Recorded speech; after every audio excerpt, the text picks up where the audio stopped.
வணக்கம்.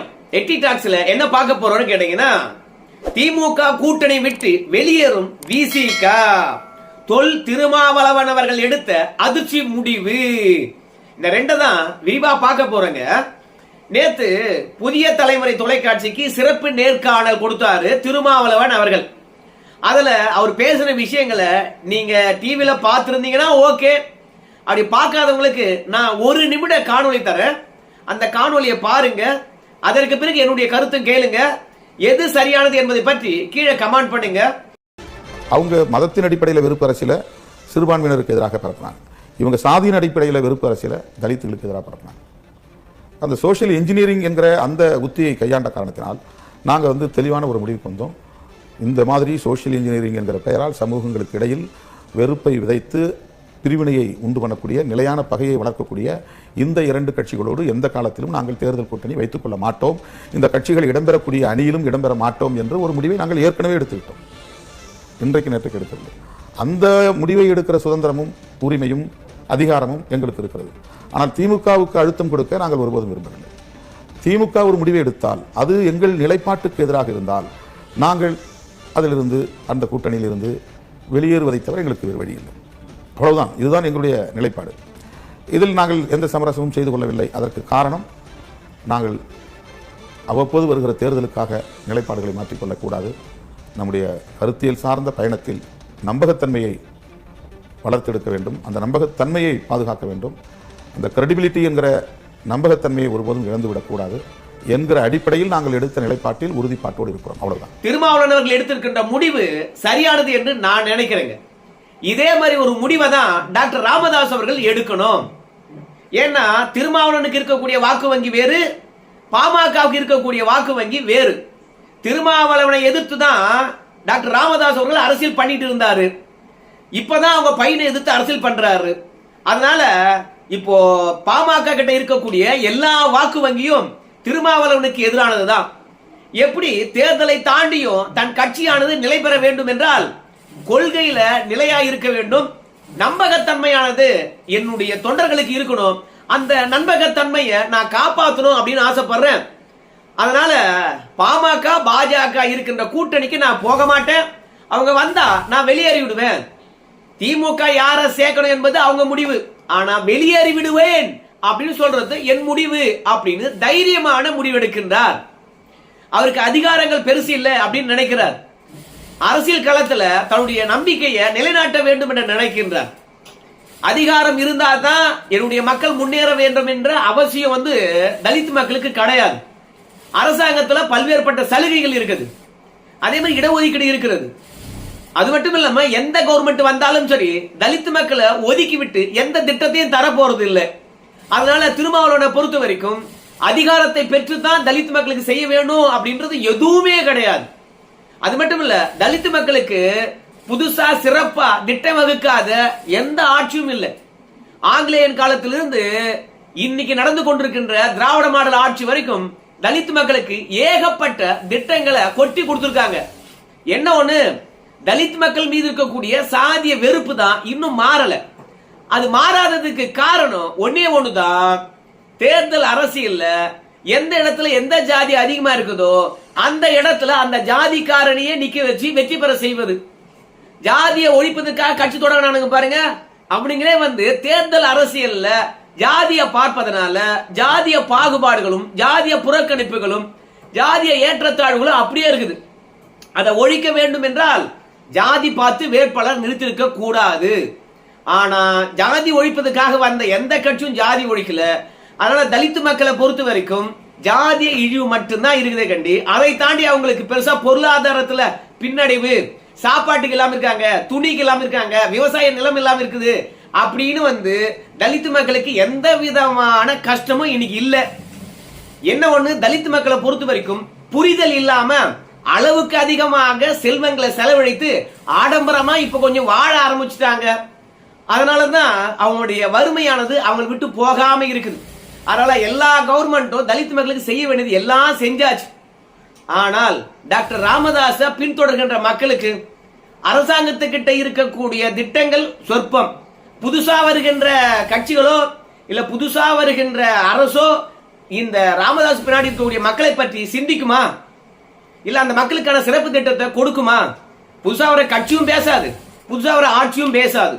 அதனால ராமதாஸை பொறுத்த வரைக்கும் அந்த மக்களுக்காக பேச வேண்டிய கட்டாயத்தில் இருக்கிறார். ஆனா இன்னைக்கு தன்னுடைய வாக்கு வங்கி என்னன்னு தெரியாம, தன்னுடைய கொள்கை என்னன்னு தெரியாம ஓபிசி மக்களை உதறிவிட்டு திமுகவுடன் கைகோர்த்து கொண்டு திருமாவளவனுடைய தோல்ல கை போட்டுக்கிட்டு நம்ம தேர்தலில் வெற்றி பெற்றா போதும், தன்னுடைய மகனை வீழ்த்தி விட்டதாக அர்த்தம் என்று நினைச்சுக்கிட்டு திமுக கூட்டணிக்கு சிகப்பு கம்பளம் விரிவிப்பது டாக்டர் ராமதாஸுக்கு இயல்பானது ஒன்றா இருக்கும். ஏன்னா அவர் கடந்த காலங்கள்ல தேர்தல் வெற்றிக்காகவும் நோட்டுக்காகவும் சீட்டுக்காகவும் பல முறை பல கூட்டணிக்கு மாறி மாறி போயிருக்கிறார். அது வாடிக்கையா இருக்கலாம். ஆனா திருமாவளவனுக்கு அப்படி கிடையாது. திருமாவளவன் மாறணும் அப்படின்னு ஆசைப்பட்டா கூட திருமாவளவன் பின்னாடி இருக்கக்கூடிய இரண்டாம் கட்ட தலைவர்கள் திருமாவளவனை விடவே மாட்டாங்க. ஏன்னா இரண்டாம் கட்ட தலைவர்கள் ஒட்டுமொத்த பேரும் ஒன்னு சாதி வெறியினா இருக்கிறான், திருமாவளவன் கூட இருக்கிறவங்க, இல்லையா மத வெறியினா இருக்கிறான், மூன்றாவதாக திமுக ஆதரவாளரா இருக்கிறான். அதனால திருமாவளவனை பொறுத்த வரைக்கும் சுதந்திரமாக முடிவெடுக்க முடியாது. திருமாவளவனும் வளர்ந்திருக்கிறாரு, திருமாவளவன் கூட இருக்கக்கூடிய இரண்டாம் கட்ட தலைவர்களும் வளர்ந்திருக்கின்றார்கள். அதனால யாருடைய பேச்சையும் கேட்காம நான் சுயமா முடிவெடுப்பேன் அப்படின்னு தனிச்சையாக முடிவெடுக்க முடியாது. ஆனா டாக்டர் ராமதாஸ் வளர்த்து விட்ட ஆட்கள் அத்தனை பேரும் வேறு கட்சிக்கு போயிட்டாங்க. கொஞ்சம் நெஞ்சு பேர் இருந்தவங்க பையனோட போட்டாங்க. இன்னைக்கு டாக்டர் ராமதாஸ் அழிச்ச 2 அல்லக்கைகள் மட்டும்தான் இருக்கிறாங்க. அந்த 2 அல்லக்கைகளுக்கு கொள்கையும் கிடையாது, கோட்பாடும் கிடையாது. அதுங்க எந்த இடத்துல வேண்டுமானாலும் கால தூக்கும். நாய் தானே யூரின் அடிக்க அப்படி அந்த மாதிரியான ஆட்கள் தான் அருளும் ஜி.கே. மணியும். அவங்க என்ன பண்றாங்க?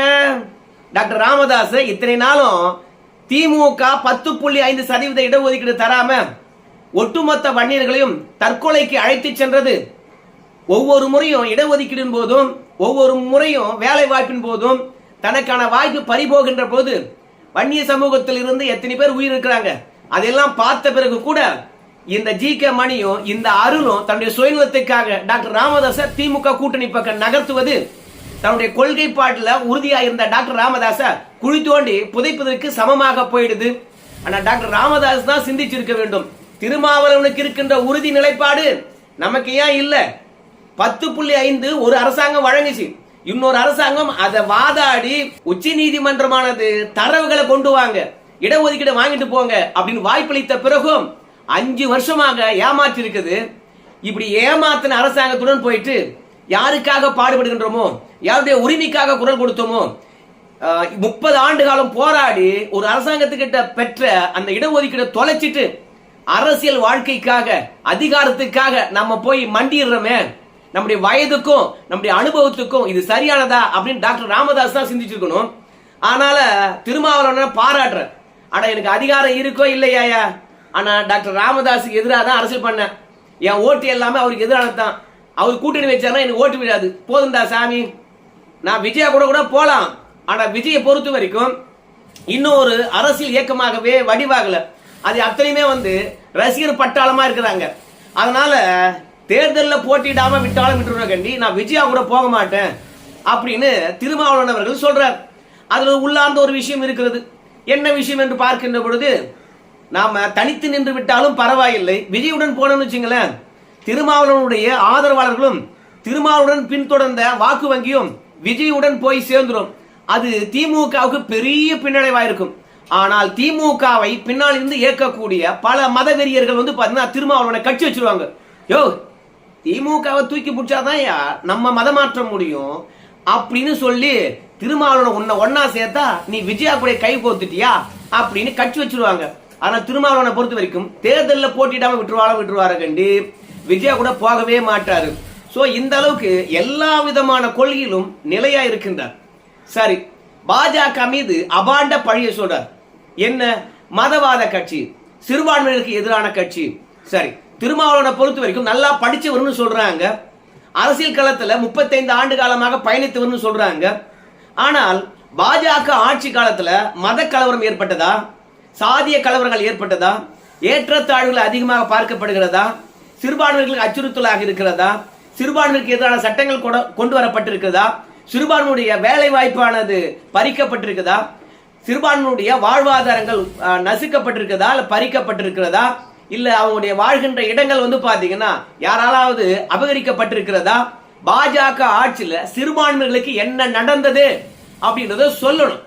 அப்படி இல்லையா காங்கிரஸ் ஆட்சியில சிறுபான்மைக்கு எதிராக கலவரங்களோ வன்முறைகளோ அவங்களுடைய வாழ்வாதாரத்துக்கு எதிரான போராட்டங்களோ நடக்கலையா அப்படின்னு சொல்லணும். அப்ப காங்கிரஸ் ஆட்சியில் அதிகமா நடந்ததா இல்ல பாஜக ஆட்சியில் அதிகமா நடந்ததா அப்படின்னு ஒப்பிட்டு பார்க்கின்ற அறிவு கூட இல்லாத காரணத்தினால இப்ப திருமாவளவனை பொறுத்த வரைக்கும் தான் ஒரு மதம் சார்ந்து இருப்பதனால அந்த மதத்துக்கு பாஜக ஆதரவா இல்லை என்ற ஒரே காரணத்துக்காக சிறுபான்மைக்கு எதிராக பாஜக இருக்குது அப்படின்னு அகில இந்தியா முழுவதும் ஒரு குற்றச்சாட்டு எழுவது போல இங்க திருமாவளவன் அவர்களும் குற்றச்சாட்டை வைக்கிறார்.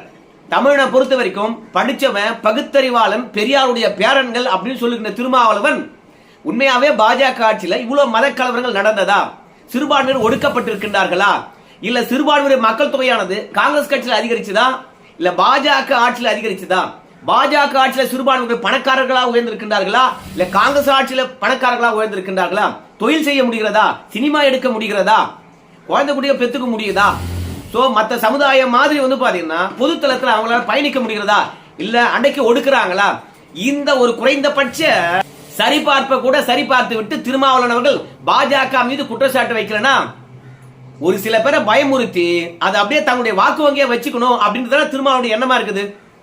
பாஜக சிறுபான்மைக்கு எதிரானது RSS இருந்து வந்தது அப்படின்னு காங்கிரஸ்காரன் கட்டமைச்சத அப்படியே தமிழகத்திலும் திருமாவளவன் அவர்களும் கட்டமைக்கின்றாங்க. சோ திருமாவளவன் சொல்றாரு, ஆனா தமிழ்நாட்டில் இருக்கக்கூடிய மக்கள் கொஞ்சம் நேரம் சிந்திக்க வேண்டாம்.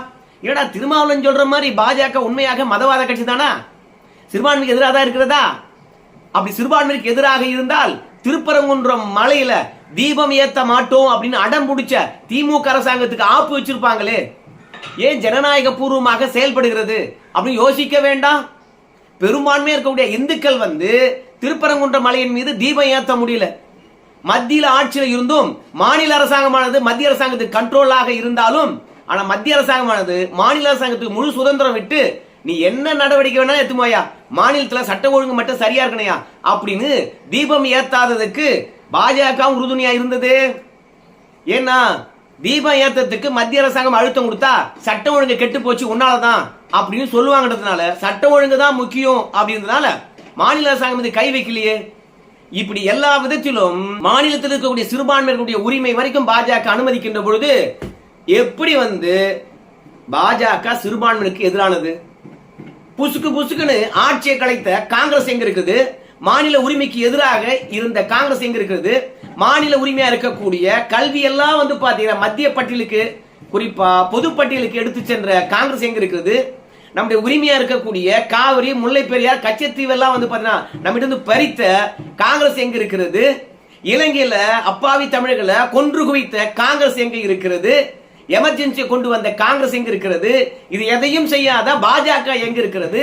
என்னடா 24 மணி நேரம் பாஜக மீதே குற்றச்சாட்டு வச்சிட்டு இருக்கானே இந்த திருமாவளவன் அப்படின்னு சொல்லிட்டு தமிழக மக்கள் கொஞ்சம் யோசிக்கணுமா இல்லையா? திமுக ஊடகமானது என்ன கட்டமைக்குதோ என்ன நெரேட்டிவ் கட்டமைக்குதோ அதுதான் சரி என்று தலையாட்டி கொண்டு அதை பற்றிய விவாதித்துக் கொண்டிருக்கக்கூடிய தமிழக மக்கள் இருக்கிற வரைக்கும் திருமாவளவன் அவர்கள் சொல்றது சரியா தவறா என்று ஒரு சரிபார்ப்பு கூட இல்லாம திருமாவளவன் பேசுறது சரியா தான் இருக்கும் அப்படின்னு நம்புகின்ற காட்டு மிராண்டிகளாக தான் தமிழர்கள் இருக்கின்றார்கள். சோ இந்த நம்ப வைக்கின்ற உளவியல் ரீதியாக தமிழக மக்களை திமுகவுக்கு அழைத்து செல்கின்ற நல்ல வேலையை திருமாவளவன் பார்த்துட்டு இருக்காரு. அவரெல்லாம் வந்து பாத்தீங்கன்னா திமுக இழக்க விரும்பாது. ஆனால் என்னதான் குட்டிக்கண்ணம் போட்டாலும் பாமக உள்ள வரவே முடியாது. அதனால டாக்டர் ராமதாசுடன் இருக்கக்கூடிய அல்லக்கை அருளும் ஜி.கே. மணியும் எங்க அண்ணனுடன் வந்து எங்களுக்கு என்ன மோதல், ராமதாஸ் ஐயா பெற்றெடுக்காத பிள்ளை தான் எங்க திருமாவளவன் அப்படின்னு முட்டு கொடுத்தா கூட நீ சாதியவாதிடா அப்படிங்கிறான். என்னைக்காவது டாக்டர் ராமதாஸை பொறுத்த வரைக்கும் எவனும் சீண்டாத முன்னாடி சாதியை பத்தி பேசி பார்த்திருக்கியா? மதத்தை பத்தி பேசி பார்த்திருக்கியா?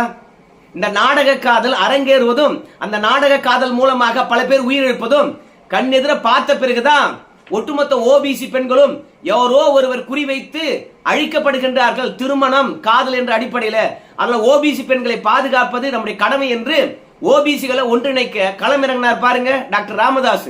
அதுலதான் அவர் வந்து பாத்தீங்கன்னா சாதியவாதி ஆயிட்டார். திருமாவளவனை பொறுத்த வரைக்கும் எதை வேண்டுமானாலும் பேசுவாரு, அதுக்கு எப்படி வேண்டுமானாலும் முட்டு கொடுப்பாரு.